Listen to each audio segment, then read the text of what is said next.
Scott, I read your article literally the other day on Eddie and the two-on-one fight.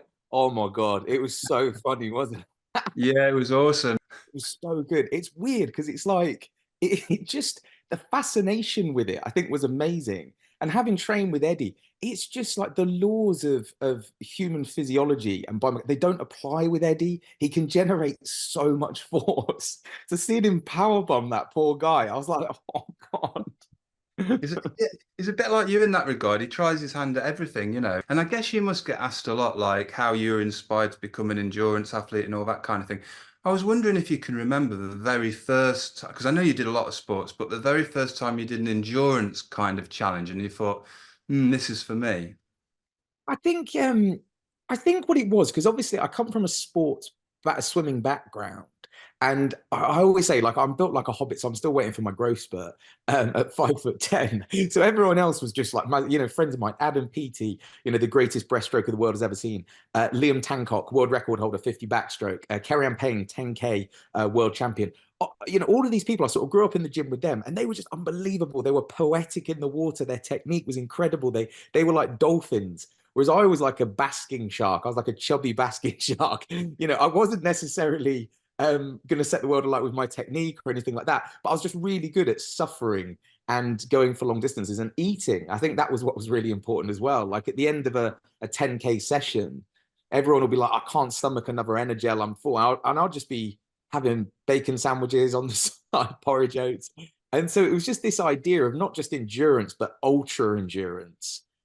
Where I always joke and say it's an eating competition with a bit of swimming thrown in, but it genuinely is. When the event goes over 24 hours, like a GB swim or a shark migration, that's where I think the idea really came from for Shark versus Ross, because there's you kind of run out of examples and answers in the realms of conventional sports science. So you have to look elsewhere. So sleep deprivation, for instance, when I've been swimming for like a 48 hours, 72 hours, that doesn't exist in conventional sport. So again, I was speaking to shark experts who were like, well, sharks don't really sleep like we understand sleep. So I was like, what? So it was this really that I suppose has sort of sent me down the rabbit hole of looking at the animal kingdom and specifically sharks for answers in sports science. Yeah, no, thank you for that. That makes loads of sense. And we'll get on to sharks, definitely. And I was looking at some of the, I mean, you've done so many things that put your health at risk. I was reading one interview you did a while back where you were talking about coming face to face with bulls in Ecuador, and this kind of thing, which is not something you read every day. And can you just tell me a little bit about that and how you came away from that with a Yeah, scar? yeah. I think. So that was, yeah, I literally graduated from Loughborough University, and it was a friend of mine who was working at the BBC at the time, and they just said, we've got a concept for a show where we just need an athlete who um, kind of is just blindly optimistic, doesn't have a lot of regard for their own safety, and will just throw themselves into things. I was like, look, I'm in, hold my beer. So then they were like, right, you're going to charm poisonous cobras in Bangladesh, wrestle bulls in Ecuador. We're gonna go down and handle sharks in the Bahamas. I was like, wicked, I'm in. And that really sort of again, that was around the age of 22. So up until that point, I'd been playing sport in the realms of conventional sports science. Certainly, water polo, playing for England schoolboys, was sort of the highest level, GB international. But then I ended up going down this strange route. And I say the sort of transition from an athlete to an adventurer, while still taking a lot of the principles from Loughborough at the same time. And that's where, yeah, that's kind of led me on that career path, strangely, ever since. And I think you got a scar from that, is right. You ended up with a horn-shaped scar, I think I read. Yeah, I really did. I got loads as well. But yeah, that one specifically, yeah, quite close to my buttocks. Yeah. Oh, right. Okay. Well, I was going to ask you to show it me, but we'll leave that then. We'll save that for the premium account and the monthly sign up and all the rest of it. But it's kind of strikes me that what I love about you is you're not in sport to win, if you know what I mean. Like you're much more interested in the mechanics of things and the fun of it and putting yourself up against a shark. Some people would only do that if they were going to win because they'd have an ego, and whereas you'll just do it, and you'll enjoy it whether you come out on top or not. I mean, how did I know you kind of had an experience with sharks, but were you approached to make the show or was it your idea? Well, yeah, do you know what? And I'm so glad you said that, by the way, Scott, because I really appreciate that. With everything that we do now, it's definitely sort of void of ego. There's no winner. We knew making Shark versus Ross. It's like I am going to become a distant second place on this, but how close could we get? And that's where I hope people really buy into the show. You know, knowing that this is something that's basically existed in 400 million years. Fried survived every ocean in the world. But how close could we get? And by biomimicking them, we can investigate them just a little bit more. Amazing team at Nat Geo, but specifically there was Janet and Tracy and Charlie Parsons. They were amazing. I was speaking to them, so they're the head commissioners and sort of big chiefs at Nat Geo, and I thought it was so interesting that we were just talking about this concept of using sport, fusing it with shark science, as strange as that may seem, to then bring shark science and ocean conservation to an entirely new audience, almost using it as a Trojan horse, and almost myself as like a sporting spectacle, like a guinea pig. That if I can try and eat as much as a tiger shark, Polaris out the water like a white shark, people will be like, no, no, no, there's no way you can swim as fast as a mako. There's no way you can eat as much as a tiger shark. It's like, oh no, watch, tune in, and Yeah. hopefully along the way, we just bring it to an entirely new audience. So it was very much the genius at Nat Geo, and it was a collaborative process. I was like, I'm all for that. If you need someone to be a human guinea pig, sports science experiment, and make a spectacle of themselves, I was like, that is me. It's such a great concept. I don't know. I guess next it will be you'll take on a Tyrannosaurus Rex or something. You know, if we can bring those back, and people will still be wondering if you're going to come out on top, which is a pretty great compliment for you. But in terms of like, don't want to throw spoilers in the article itself because it will come out before it airs. But in terms of like some of those four, I think it was things that you did with sharks, could we maybe just touch on either something you learned about the mechanics or the technique? So maybe we start with the speed, because I mean they go at an incredible pace, but what did you maybe learn that improved your speed? Yeah, Scott, I'm so glad you asked that, just because the geniuses at Loughborough University, and they really were, it was amazing how they put my body in a 3D scanner and they analyzed my hydrodynamics compared to that of a mako shark being the fastest shark in the world. And I was like, yeah, granted, I'm not a great shape, I'm not a conventional shape for a swimmer, but I didn't realize how bad it was. Like compared to a shark, and actually as well, it was Alison Towner, who's a one of the world leading experts on white sharks. She said something to me that really resonated, because she saw me swimming. I was quite proud of my technique. Some of my times were that of going to sort of, elite people compete in Olympic trials, and I felt pretty good about myself. And she turned around and she was like, "That's really, really good for what is essentially a naked ape, but you're terrible for a shark." And I was like, what? Not even close. And she was like, no, Ross, you've got this clumsy skeletal system. You're 40, 45% muscle at best. They're 65, 70%. They don't have a clumsy skeleton. They have this like flexible cartilage and muscle that just propels it all through this giant force that is their tail at the end. And when she described it like that, I was like, wow, we are clumsy. We're just like, and when I was diving with the sharks as well, certainly the white sharks of Australia, they were just looking at me like, what is this naked ape doing down here? It's terrible in the water. So it's so humbling that you realize just how bad you are. And then actually being given the metrics of like drag forces and coefficient and things like that at Loughborough, it really, to give you metrics of just how bad you are, how much how much drag you generate, and then that how much you have to basically try so much harder to go through the water. That was so humbling, and actually ever since really tried to work on my physiology. Basically, I cut a lot of weight just to try to be more mako. So it's so strange that so often I say that sharks taught me how to swim, but that's basically what I mean by it. And when you watch the show, people will be like, wow, yeah, sharks did teach you to swim. Yeah, no, that makes loads of sense. I mean, a lot of inventions come from NASA, don't they? And all these kinds of different things where you wouldn't think that these inventions come about, but they come about through studying what works and what doesn't work and applying it to us. But in terms of the G-force experiment, I mean, that sounds pretty scary to me. Were you scared about that one? Oh, Scott. Do you know, I wasn't necessarily scared because I was naive. So I didn't know what I was getting into when I got in. And I get travel sick anyway. And Green as Greenfield, who was the RAF fighter pilot, he's one of the most, or if not the most decorated pilot we have in UK, Europe, possibly the world. He's amazing. And he started talking about G-force, and this was all alien to me. You know, I understood that hammerhead was able to withstand amazing G-force because of its unique shape of its head. But I was like, no, just take me up in the plane. Let's crack on with it. Honestly, at like 2 or 3 Gs, I was like, oh my God, I'm gonna decorate his plane with my breakfast. And sure enough, like I didn't last long. Oh yeah, without giving spoilers, I was the hammerhead one. Out of all of the challenges, I would do all of them again in a heartbeat, apart from going up in an RAF fighter pilot plane to mimic the hunting, the forces that a hammerhead experiences when hunting. It was disgusting. It was horrible.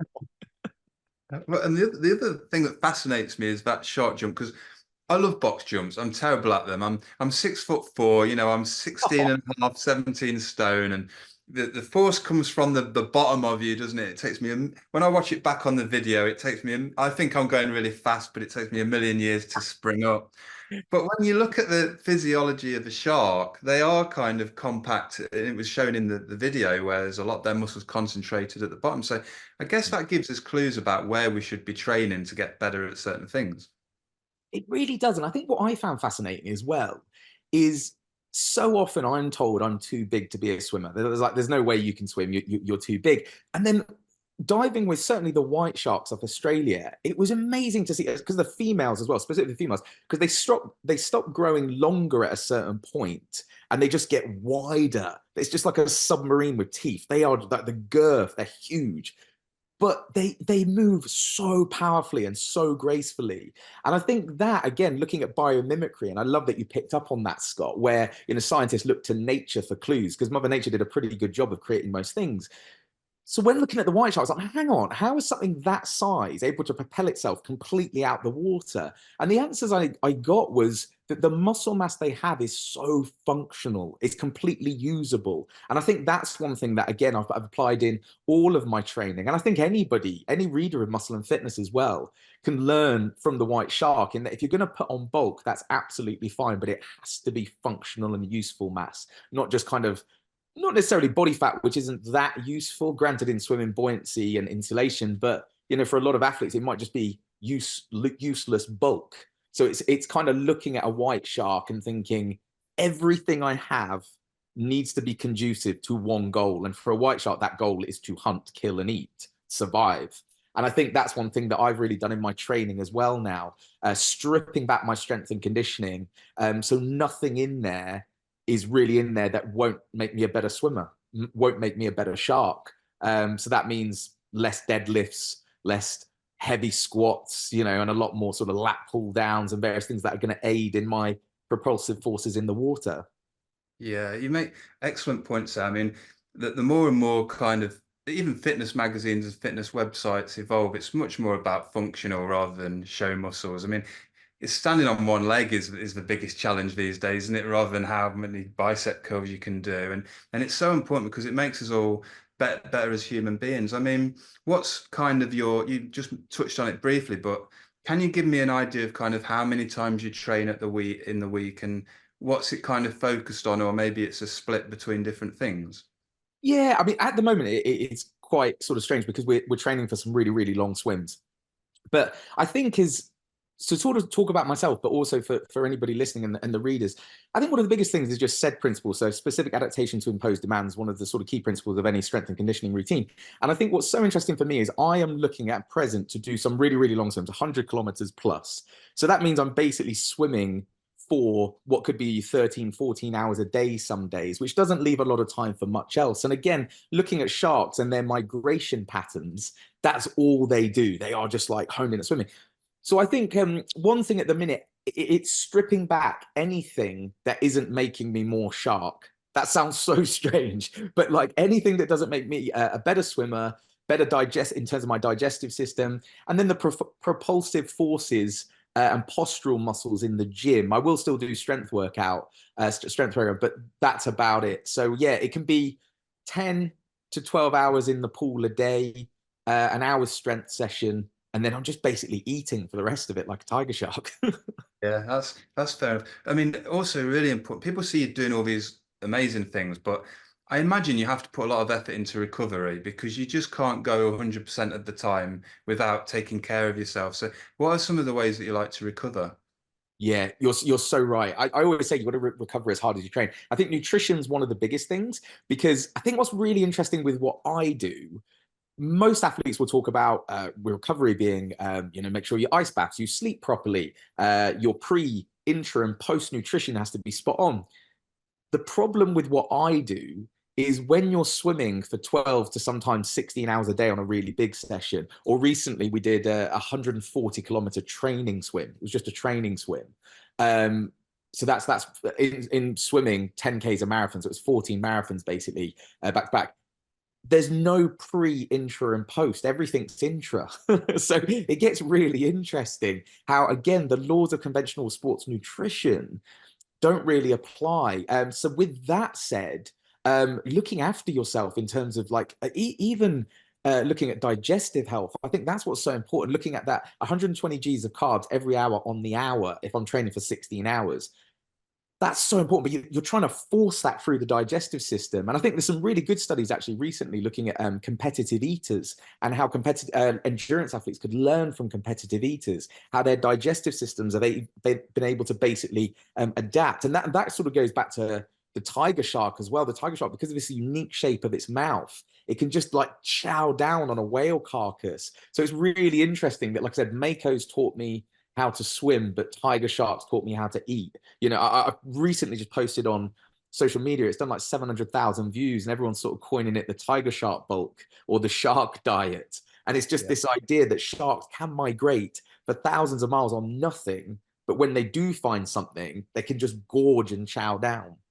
Yeah, I know that's the other challenge that you're doing. I was looking at that and it just, I don't know kind of how you do those things without worrying that it's going to set you back for maybe a couple of months, even with the schedule that you've got, and you do such extreme things. Is that a fear, or do you just kind of get around it somehow? Or it just seems inhuman. It is. It is. Yeah, it genuinely is. And I think periodizing your training and looking at your calendar year, you have to do that because you're absolutely right. With such an extreme event, for instance, I think everybody now competing for Paris at the Olympics, there's a lot of swimmers specifically who are basically just got a lot of races. So they want to get race fit. And that's how they prepare. And they'll do back-to-back races as its own form of training. They're not too worried about the result, but they want to basically race at race pace, training at race pace.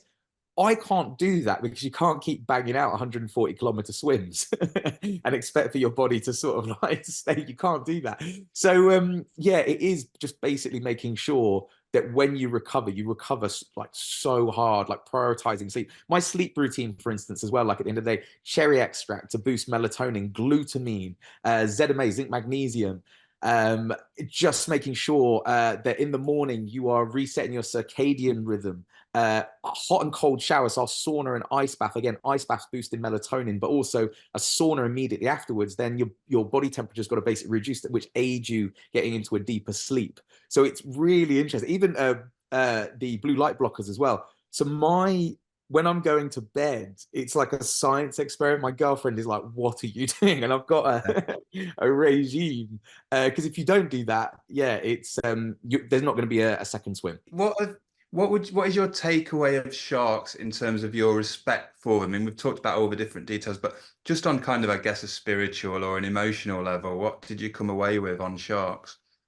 I think it was as a sports scientist and an athlete, it was just looking at this like apex predator. A lot of people are like, how have they survived and thrived? Mass extinctions, just they've survived so. How is it that they're able to do that? And then once you've actually swam with them and you studied them, it's all very well reading about them, but actually being down, they have something called the ampullae of Lorenzini, for instance, where they can pick up electrical impulses, your heartbeat. So Scott, if we were down there now diving white sharks, they'd look over and they'll be like, okay, what's Scott's heartbeat doing? Is Scott flinching? Because if he's flinching, then that might mean he's prey. Okay, what's Ross doing? There's a level of intellect that they have that is just far beyond what a lot of people know. And I really hope that the show sort of brings that. And like I said, as an athlete, I'm always fascinated by you'll know this, you know, Scott, when you're in the gym at Loughborough, who's benching the most? Who's the fastest? Who's got the highest box jump? And for me, delving into their world, I was almost like, which species can jump the highest? And it's like, okay, the white sharks are pretty good. Okay, cool. Which is the fastest? Oh, that would be the mako. Which eats the most? So it's really weird how afterwards I almost compared them. I was like, a basking shark is slow, methodical, like it's poetic, you know, it's all, but it's kind of like a sumo wrestler, you know, or a rugby prop. And then you've kind of got the tiger shark, which is much more dynamic, much more fast, very aggressive. That's more like an MMA fighter. It's more like a martial artist. You got the white shark, you know, and that was more like a sprinter, just crazy powerful. But then what was weird about the white shark is it was a sprinter mixed with a long distance runner. It was like having Linford Christie with Kipchoge in one athlete. It was weird. And then the hammerhead, I've never seen anything in nature move like that on land, water, or sea. I've never seen anything. The only thing I'd compare that to is a ballet dancer, a gymnast. You know, granted, quite an ugly looking one because of its weird head, but the way it moved, I was like, how is something 16 foot moving like that? So that was what was amazing for me, that I was like comparing these sharks to athletes that I knew. And it was, yeah, the sports scientist in me just couldn't help to do that. And it was, you just leave. I hope everybody leaves watching the show with a profound respect, but a new understanding. That will be the biggest metric of success for the whole show. Because I think so often people just sort of hear shark and it can have negative connotations. Whereas now people might hear shark and go, which shark? Mako for its speed, tiger shark, you know, and that will be amazing. It will make the airplane ride worth it. No, that's so mate. Listen, thanks so much for the detail, because I absolutely love the detail of everything, and really appreciate that you took the time to explain it. Absolute joy to talk to you. I've got to go because we're out of time, but just keep doing what you're doing, and the fact that you're focused on the shark, and everybody respects you, but you always put the focus on everything else. But keep looking after yourself, keep doing what you're doing, get plenty of sleep, and hopefully catch you again another time. You legend, Scott, mate. Thank you so much. I'll see you for barbells and burgers at Loughborough.